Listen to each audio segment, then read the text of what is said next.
Hello, everybody. This is Donnie.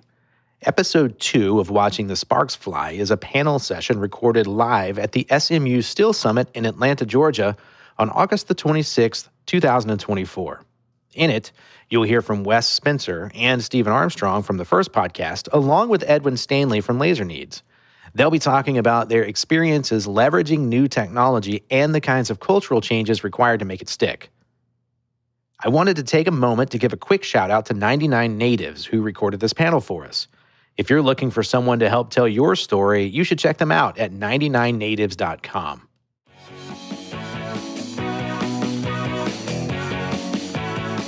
Good morning. Thank you, Lindsay, and thank you guys for being here. We are really excited to have this conversation. As we were preparing for it, Stephen, I know it really energized you and I in a couple of preparatory conversations. Edwin, you and I the same. So excited to have a chance to tell you guys about maybe some unique backgrounds in innovating in the metals industry, what that really looks like from a historical standpoint and what innovation probably means today. And really kind of talk about that story in a very conversational way. So as Lindsay said, please throw your hand up. We'll get a microphone to you, text your question in. But hopefully the conversation moves pretty quickly, but also in a way that really just brings us to a spot where we have time at the end to ask some questions. But let's not wait until the end if you've got something you want to ask about. Again, my name is Wes. I'm the Vice President of Product at Stella Source. And really what that means is how do we solve problems for people in the metals industry who are looking to take friction out of buying and selling metal? That's what we're trying to do here. And partnerships is also part of my responsibility. So partnering with our users, our customers, and those that they want to interact with and improve their relationships with, that's really near and dear to me. That's what I wake up every day thinking about. But I'm really excited to have Stephen Armstrong and Edwin Stanley here to join us and talk about their experience and how we're all working together to hone in on some opportunities. So with that being said, Stephen, Edwin, I'd like you guys to take a minute and maybe give us a bit of background on what your career look like, what do you do now, what does a day in the life in your respective lives look like before we dive straight into it. So Stephen, to you. Yeah, thank you, Wes. I'm Stephen Armstrong. I'm the Executive Vice President of O'Neill Industries with responsibility for our industrial metals group of companies, which is O'Neill Steel, O'Neill Manufacturing, and a company called Lico Steel. I began my career in the steel industry in 2006. I came from telecommunications and decided it was time to make a change and moved into the steel industry. And honestly, I can say I've never looked back. I love what we do, and I love this industry and the people in it. I really came, when I started, my job was how do we use data and information? How do we make better decisions based on data and information? And ultimately through that career, it led to, I became our CFO, ultimately the president of O'Neill Steel. And in 2000, in the middle of COVID, moved to O'Neill Industries in this new role. And really a day in the life, every day looks different, but it's spending a lot of time thinking about innovation. You know, how do we do things differently? How do we address the challenges of today's market and industry and go from there? And how can we do that for each of our companies in each a different, unique way. So, great. Edwin, how about you?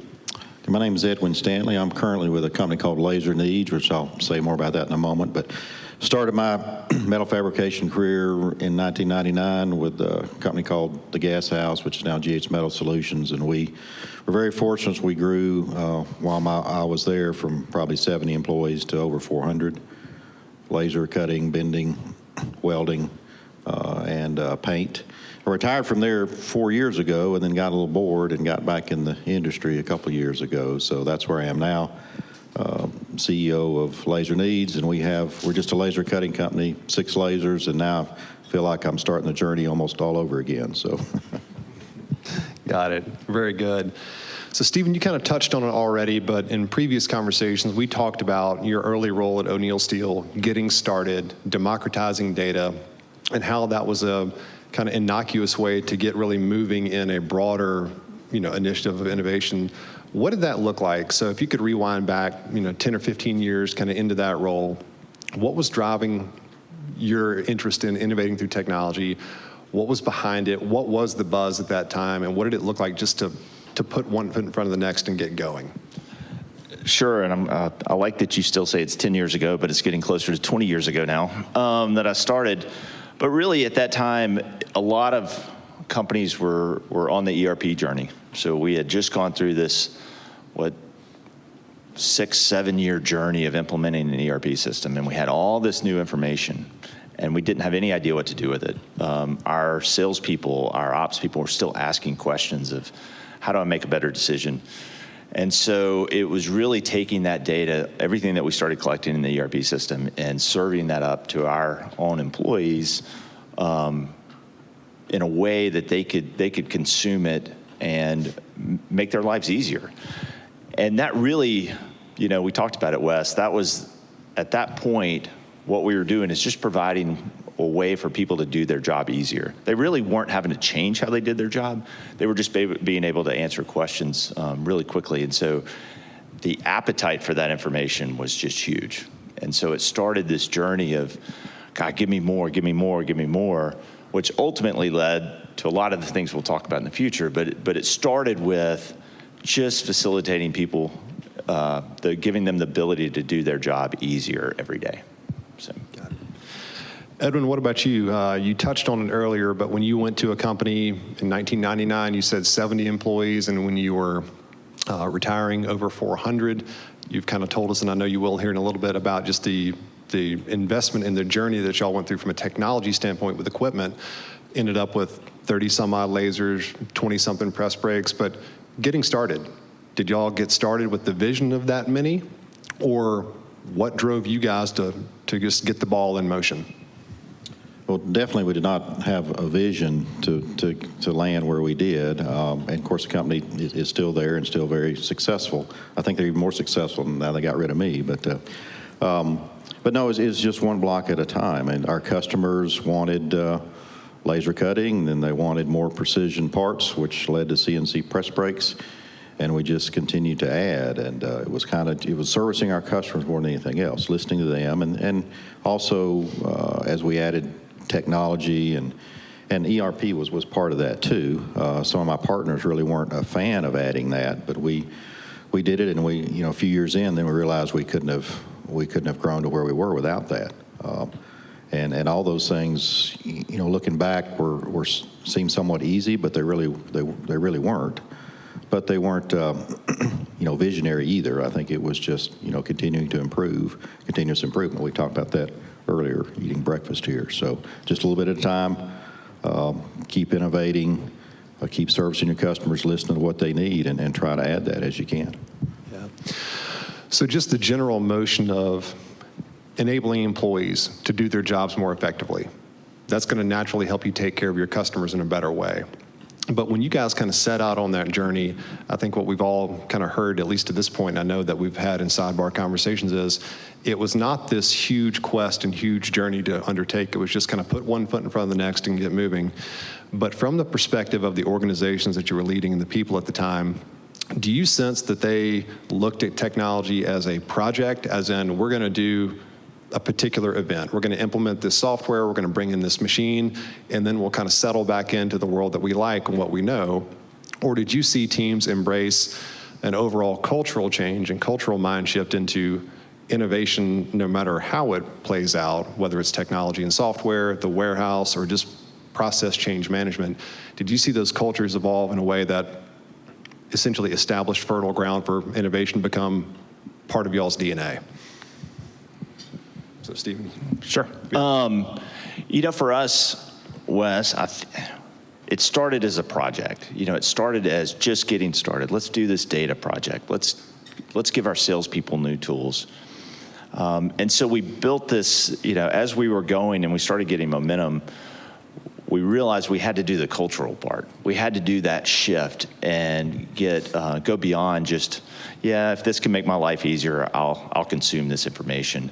But to get to where we are today, it took a tremendous amount of focus on culture. We had to teach people that, technology wasn't there to replace them. It was there to make their lives easier. It was, how do we use technology to, change how we do things? And we spent in just hours and days and just talking to people about what we were trying to achieve with technology, and challenge those people to, how do you, is there technology that can make your life easier? What do we need to think about? What do we need to be doing? So while it started as a project, and I think, Edwin, we talked about this a lot, it's just getting started, taking that next step.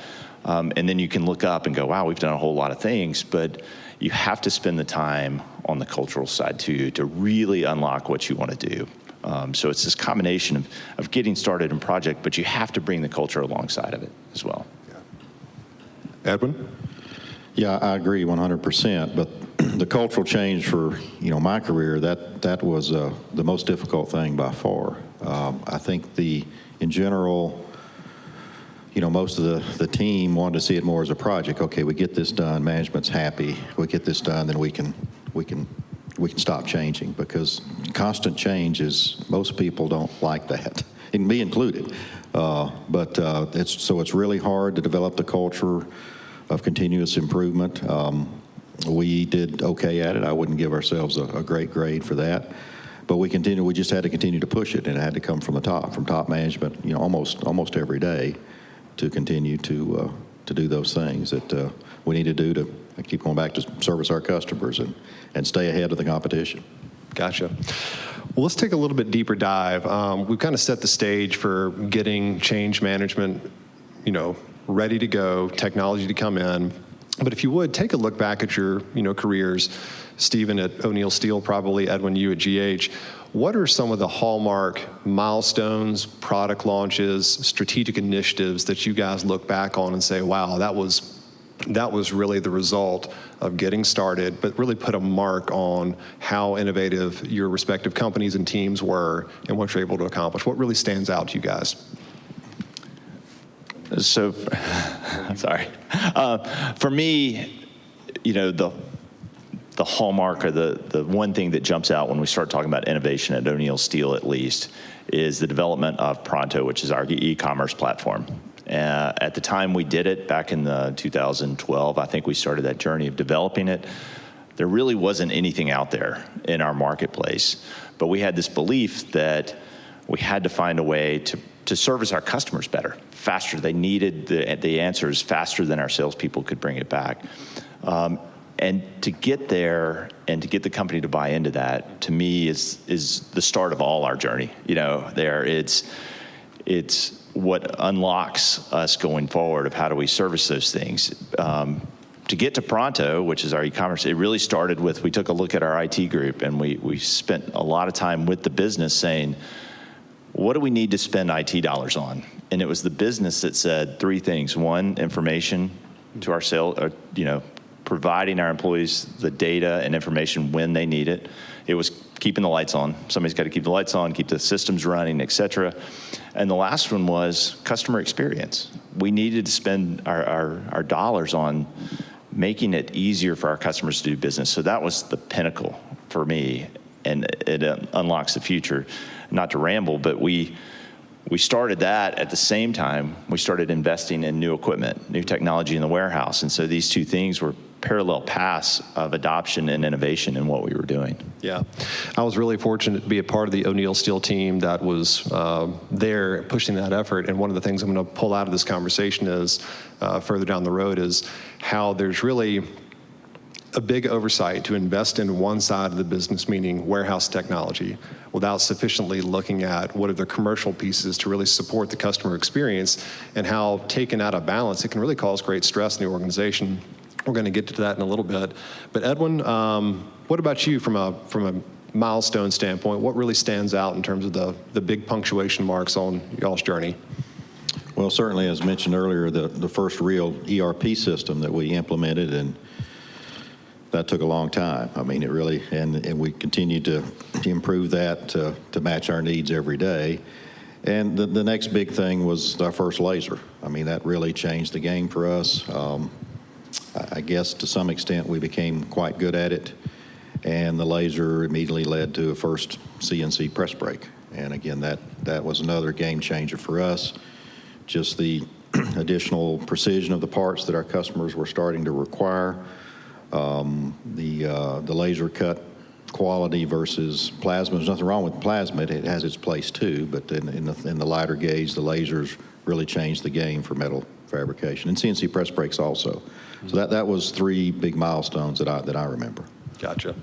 Stephen, to come back to something that you just touched on, you mentioned really Pronto, the strategic investment in equipment, and then I think also just to bring out for some additional context as we move forward, the decision to invest in a SecturaFab, a quoting and estimating platform for the team, bringing technology to support the jobs that those teams did and ultimately serve customers. So maybe a bit about that? Sure. We couldn't do what we do without that tool now. But at the time, we didn't really know what we were looking for. And so as Wes pointed out, we had this journey. We were freeing up our salespeople to be salespeople. That was part of the message with Pronto. We're not trying to get rid of any salespeople. We just want you to be able to sell instead of just entering orders. And then we built this equipment. And so our whole focus during that time was responsiveness to customers. And we invested in all this equipment. And we looked up one day and we're like, we can't quote anything. Like, it takes weeks to get a quote back to customers. And we're still winning some, but we're not winning what we could, and we're not responsive to our customers. But that journey of technology allowed our people the freedom to go, there's a better way to do this. And they felt free to go look for a tool, and they found SecturaFab. Mm-hmm. And I'll never forget sitting in the first time we had a boardroom, and I got to see the tool, saying, why aren't we still talking about it? Like, go, do this. I mean, thinking about some of the stats, we've doubled our processing capability because of that speed. We've, quadrupled the speed at which we return quotes. And it's just, to your point earlier about you have to have, all these things have to work together. You can't invest in one and then have roadblocks on the other side. You have to do it. So the journey to get there was all this investment. We created a culture of technology, but it was our people's freedom to say, I need something different to do my job. And that was when we found SecturaFab. Yeah, that's perfect. It kind of sets up too for, that was a natural obstacle, like as we were part of that growth, and as you told the story, it wasn't all just falling perfectly into place. There were new challenges that got surfaced, and they had to be tackled. So you called out one already, and before I jump to Edwin, not specific to SecturaFab, but Pronto, or just the evolution of the company in general through the lens of technology, what were some of the challenges and headwinds that came up from a theme standpoint that you guys had to work through and lead through? Well, first and foremost, and Edwin, you said that, people are scared of change. Yeah. And so we had to spend a lot of time talking about change. I remember we actually went back through the history where our business is 100 years old plus now. And we went through the entire history of the company and went through every kind of significant change that the company had made to show our people that change isn't something new, that all of a sudden we're going to change because of technology. No, we have changed throughout that 100 years. We were a structural fabricator. We were a distributor. We added processing. We grew. We did all these things along the way. So getting the company up to speed, the people part, to me, was the biggest challenge in doing that and convincing everybody that we weren't, if you're a salesperson, we have an e-commerce tool, their immediate reaction was, you're just trying to get rid of me. Well, no. We're not getting rid of any salespeople to do that. So it was really the people side that was the biggest challenge. Gotcha. I want to come back to that in a second. But Edwin, if you would, headwinds, obstacles, straight up failures, what stands out, from a punctuated standpoint, or even themes that are really kind of shaping the way you approach what you're about to do next with your business? Yeah, well, I have to agree with Stephen that the people are often, that's the most difficult challenge, because you need them. We all say it, they're our greatest resource, and they really are, but they're probably also the most challenging resource to be able to develop. And some of we certainly didn't have all successes. There were lots of failures along the way. The ERP system was a battle from day one. At the time, we had 3 senior partners or owners in the business, and one of them felt like we didn't need an ERP, period. And one of them was an IT kind of wired guy, so he pushed for it, and the other one kind of stood in the middle and watched. So, we got it done. John got it done, but it was not difficult. More recently, and this is not recent either, because Stephen said time gets away. When you're my age, it really flies. But we added a robotic press brake, and the first thing the guys said, every one of them in the press, you're just trying to get rid of me. No, we're not. And unfortunately, that was a failed project. We didn't handle it right. Maybe we didn't tee it up right, and as soon as we put it in place, it was an uphill battle. So again, back to the people and the culture and those things, you've got to set it up right. And I hadn't heard that story. I love the story of going back and showing them, we're 100 years old, and gosh, if we were still like we were then, where would we be? So that's good. We didn't do it that well. Just real quick, because your answer made me think of one thing. When you talk about failures, one of the first projects I worked on was we implemented a kind of an automated pricing optimization software. It was very expensive. We put it in, and it failed miserably. And we pulled it back out, and we listened to the business. And one of the pieces that showed me, it showed the entire company, was you can try things, and if you fail, it's okay. We're going to try something different. But that was a big failure at the time. I was really nervous when we went down that path. But it did show that you have to be willing to try things and be willing to fail, and then move forward and learn from it. And that was just Edwin's response made me think of that time. Well, it makes me think the story you told me a couple of weeks ago about that instance when you came to the realization that, hey, this is not going to work out. And you were a little bit nervous about going to the CEO at the time. But it was not you who gave the, okay, what are you going to do about it? It was someone else who's like, all right, Stephen, what are you going to do? And what was that like? What tone were you met with? Well, I was met with a positive tone. It was just, okay, if you don't think it's going to work, pull it out. What are we going to do next? Yeah. And interestingly, though, the credibility that by listening to the business, listening to the operator, listening to and saying, okay, that didn't work. Let's take it out. Let's talk about how we still need better pricing methods. So how do we do that differently? And so really it was an opportunity too where they, the business was like, wait, everybody's willing to listen to me. And so we were able to build a platform from which we ultimately built an e-commerce channel. So we couldn't have got there without these stepping stones, but it was by pulling it back out and listening to the business, listening to people say, this is why I don't think it'll work, we actually gained a tremendous amount of credibility through that process.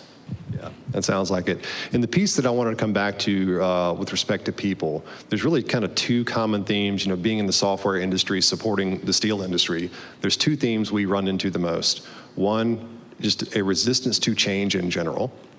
And number two is the fear that technology is here to replace my job. So between those two, any particular insights in terms of kind of leading through that process? Which did you find more often? Which did you find more challenging to work through? Just kind of open it up for that, because we hear it all the time.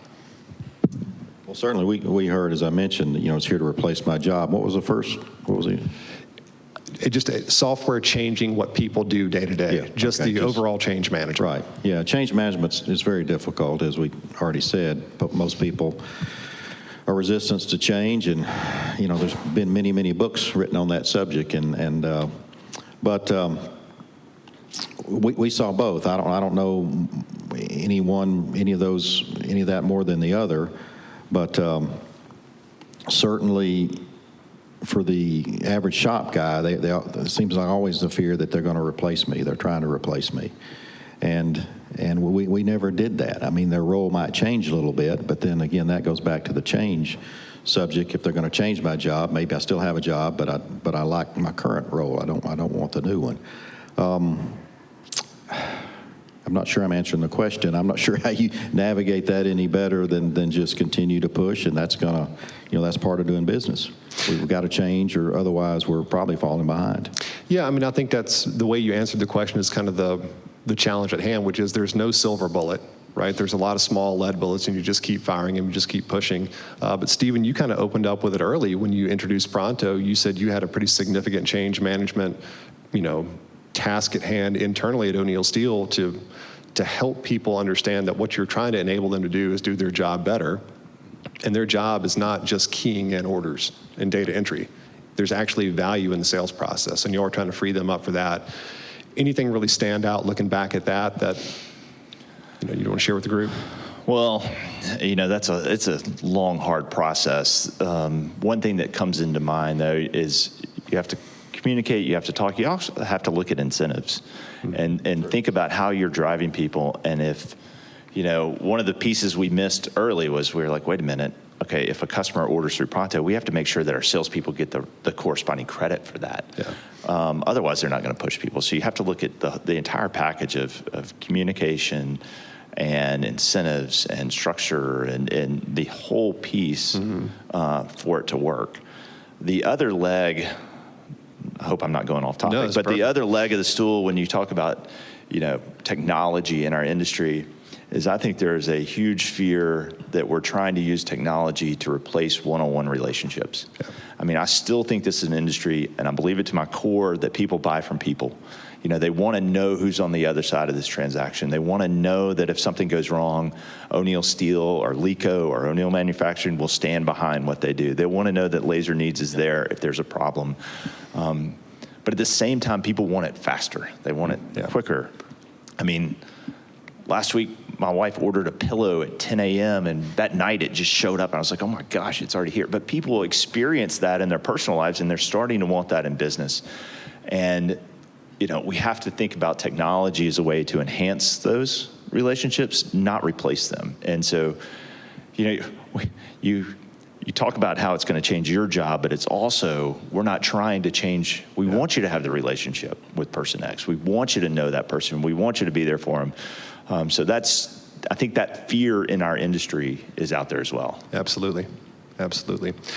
Well, kind of two interesting parallels that you guys are both kind of helping us drive towards, and we've already touched on it, but let's just call it a disproportionate investment in warehouse technology equipment in commercial processes, right?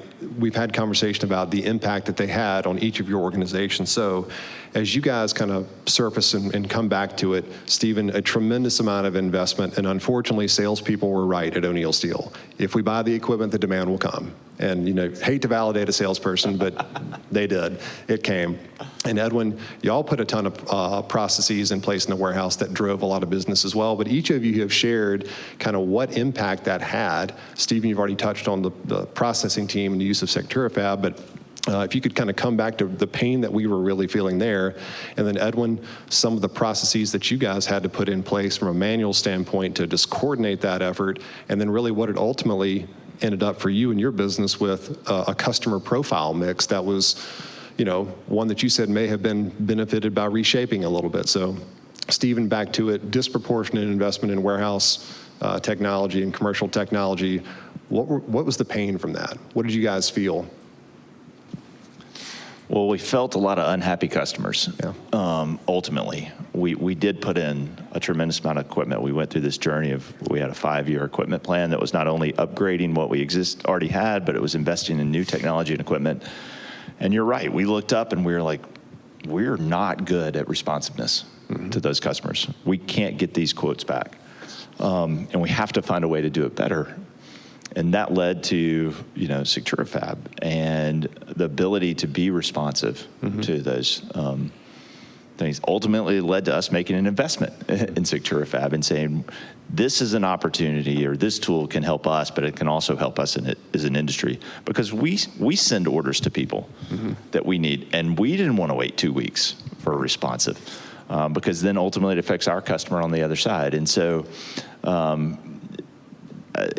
to me, it comes back to that speed and efficiency at what we're doing. And you can have the best lasers in the world, but if you can't get a quote back to somebody and you can't be responsive, we're kidding ourselves if we think that's going to be long-term successful. Yeah, absolutely. So Edwin, that's a perfect transition. You guys had the business come in, but in order to manage the inbound RFQs and the coordination of some of the more complex stuff that, you guys did, talk a little bit about what that actually looked like from an administrative standpoint and kind of the tax and drag that perhaps put on the organization. Yeah, we weren't really necessarily quick at quoting either, and we struggle with that. And to some extent, we just threw people at it. And that was, looking back, that was probably wrong. We should have been more innovative and looked at software. We had, getting back to people don't want to change, we had guys that were used to using a basic spreadsheet for quoting, which works okay, but not necessarily the most expedient way to do that. So when I left GH, we really hadn't solved that completely. I think they've made some changes since then and invested in some software that helps them there.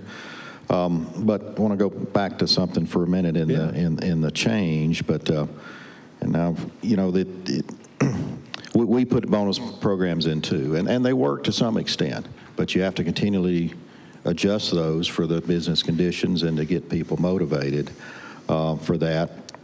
And that's difficult too.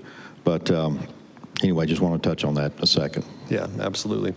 Edwin, one of the things that we were discussing last night and had a previous conversation about was, you know, the processes that y'all did put in place really enabled a structure and a customer profile mix that was highly contractual and highly plan demand driven. And you said, you know, it might have benefited our business had we been a little bit more balanced. If you could kind of talk about why that was actually the case and what prevented you guys, commercially speaking, from perhaps having a more even distribution of, call it transactional business versus plan demand to kind of level out what you guys were faced with. Yeah, we tried really hard to handle both of those markets with the contractual customers that would plan ahead and then the transactionals that usually needed stuff quicker. And we really found it very difficult to do both well. To begin with, we weren't fast at quoting. We typically from those contract customers got several weeks to get a quote back, and the transactional folks needed it much sooner than that.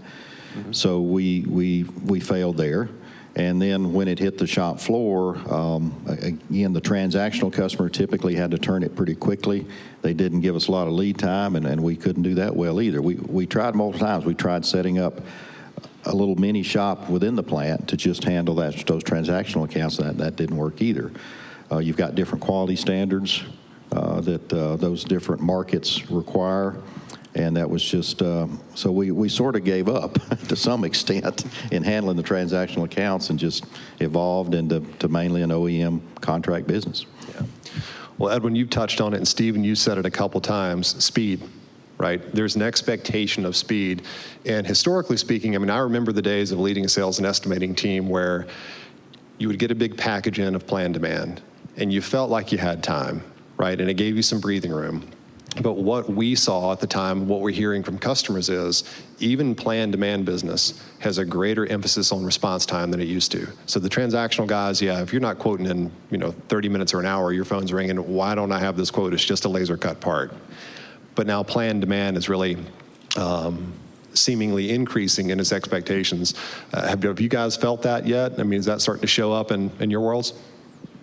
100%. Okay. We have some of the reasons that you just outlined. We've got a O'Neill Manufacturing Services. Mm-hmm. They're 100% contractual plan demand. O'Neill Steel is more of the mix of transactional and but the expectations of those OEMs mm-hmm. are, I want the quote back today. Mm-hmm. I don't care what, we're looking at a part change. I need the information mm-hmm. back quickly. And we have seen an evolution at OMS that speed is just as critical to that customer base as it is in the transactional world. And so we've had this sandbox where we get to play in both areas, but the same factor of speed, it's across the board. Yeah. Edwin, did you start to see that change in expectation pick up, or have you seen it? Yeah, it goes back to the Amazon world that we're in, the instant information being available instantly on our smartphones. That's changing the expectation level for everybody. Yeah. I think this next generation of workers, certainly my children who are in their 20s and 30s now expect things to happen much more quickly than I did. And I'm not sure how to answer all those in the manufacturing world because that's a real challenge. I mean, we could get you a quote pretty quick, but it's probably not a very accurate quote yet. But if that's what you want, we can get it. Yeah. Good, fast, and cheap, pick two. Fast, cheap, want it tomorrow, yeah. That's right. Easy. Well, this conversation's been really good. We have a couple of minutes left, and we really want to drive this home here because as much as we've spent time talking about what you've done in the past with innovation, and I think we could go on for hours. Stephen, we've had this conversation. We could go on for hours about what the innovation really looked like, the stories behind it, but all that has really kind of driven you to say, I'm not done innovating. Our organizations are not done innovating. You're taking all that learning and you're doing something with it today. Tell me about that. Tell me what's top of mind for O'Neill Industries in your role today with technology and innovation. Edwin, for Laser Needs, what does technology and innovating with it have you guys thinking about for the next 3-5 years for your businesses and the teams that run it and those customers?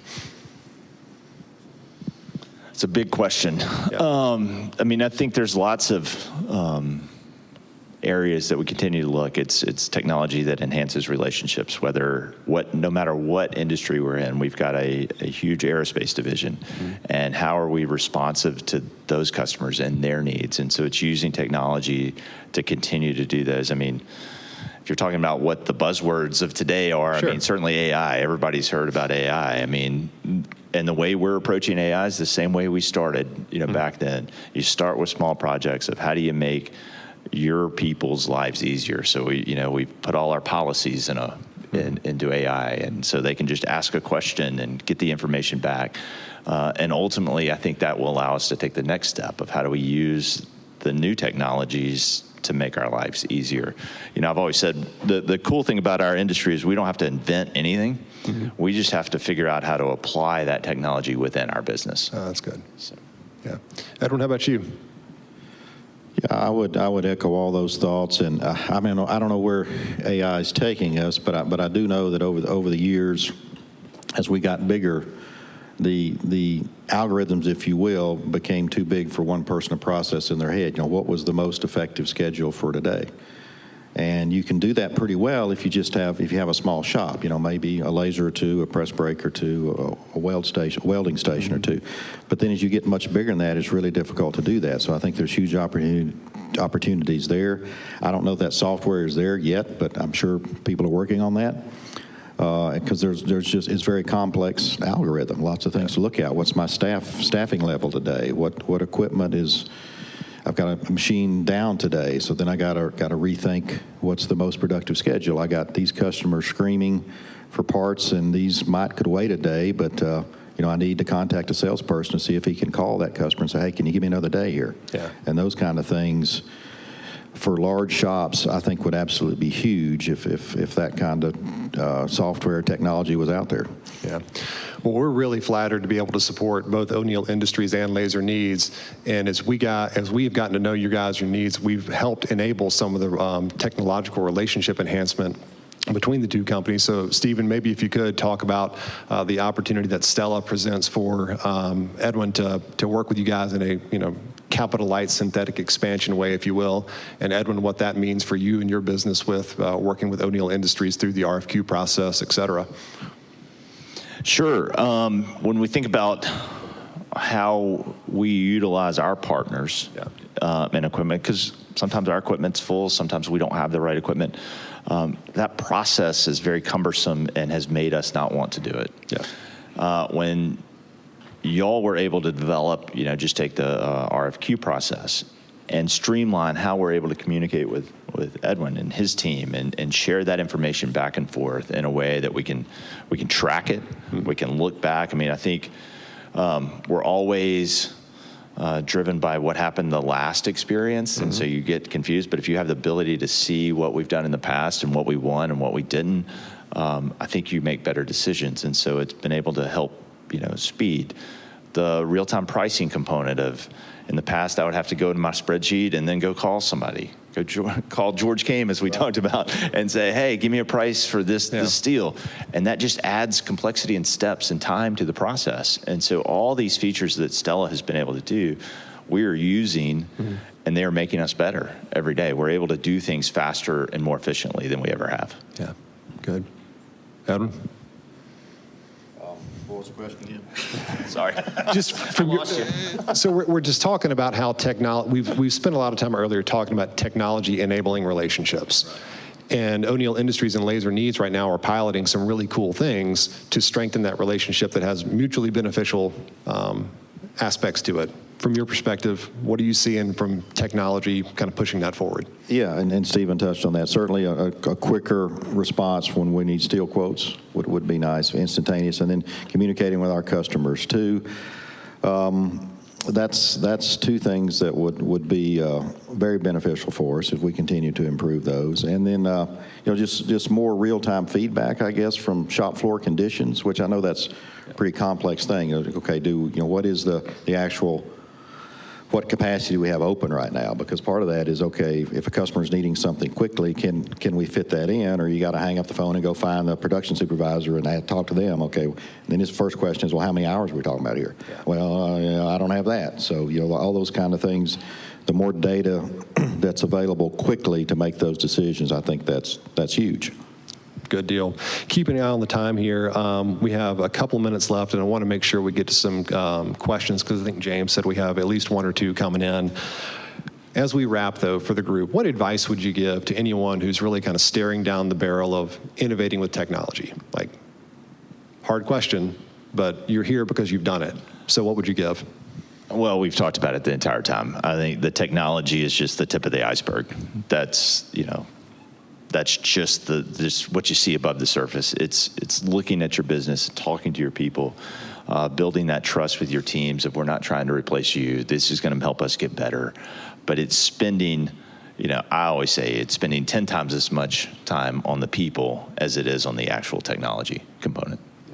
And the dollars there, I don't know how many of the audience are small business, privately owned, but that's a big risk. And I think, if you're talking about spending a lot of money on buying another piece of equipment, or even, software can be pretty expensive too, right? That's a big investment. And I think a lot of times those investments happen in the small companies more than do the larger, because the owner makes that commitment, then he spent that much, he's going to make it happen. He's going to do whatever it takes to make that successful. And if he doesn't, it really hurts. And larger companies, that willingness to take that risk and put I made the decision to buy that piece of equipment, then, that may hurt your career opportunities of that company down the road if it's not successful. And there's only so much you can do when you're, one person in a large organization. So I think you see a lot of the innovation, and I think everybody knows that, and innovation is the wrong word, but a willingness to take those risks and spend that money in the smaller organizations much more than the large ones. But, there's exceptions to that. But yeah. Fantastic. James, if you want to, guys, the floor is open. So if you have a question, raise your hand. We'll pass you a microphone. Or if you have already texted your questions in, I'm going to read those off. If we run out of time, we'd love to find a minute to connect afterward and go further. Let's see here. I'm a PC guy, not a Mac guy.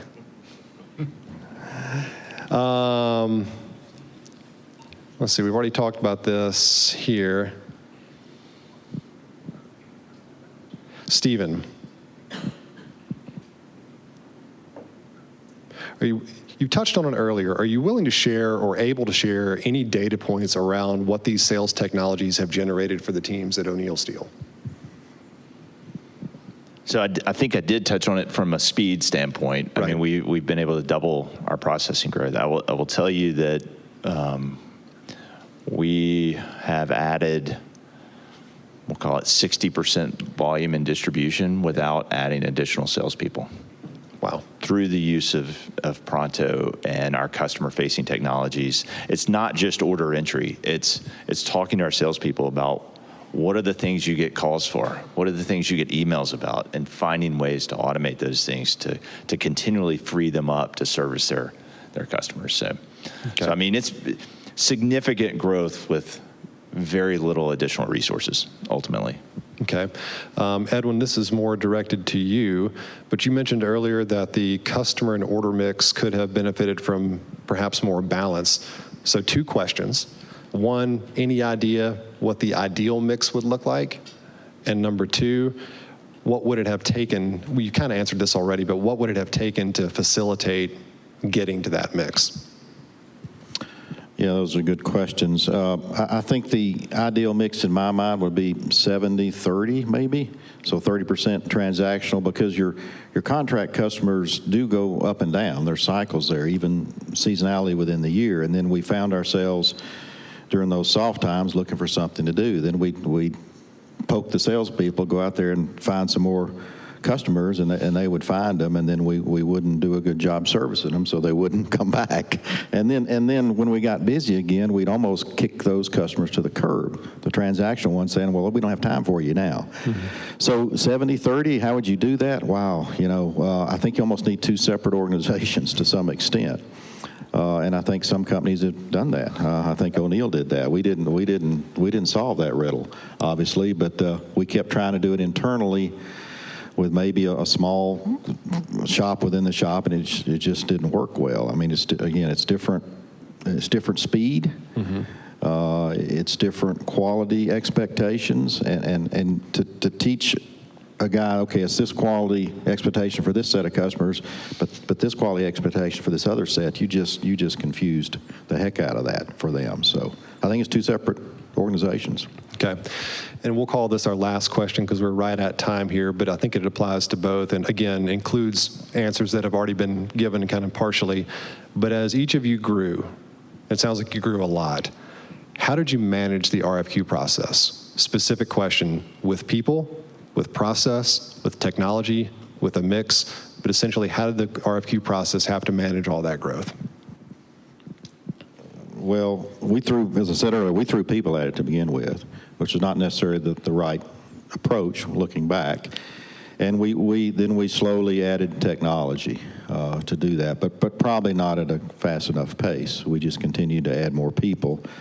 I like to, and I'll be quick with this, I consider quoting as two things, and they are quite different. There's the science of quoting and the art of quoting.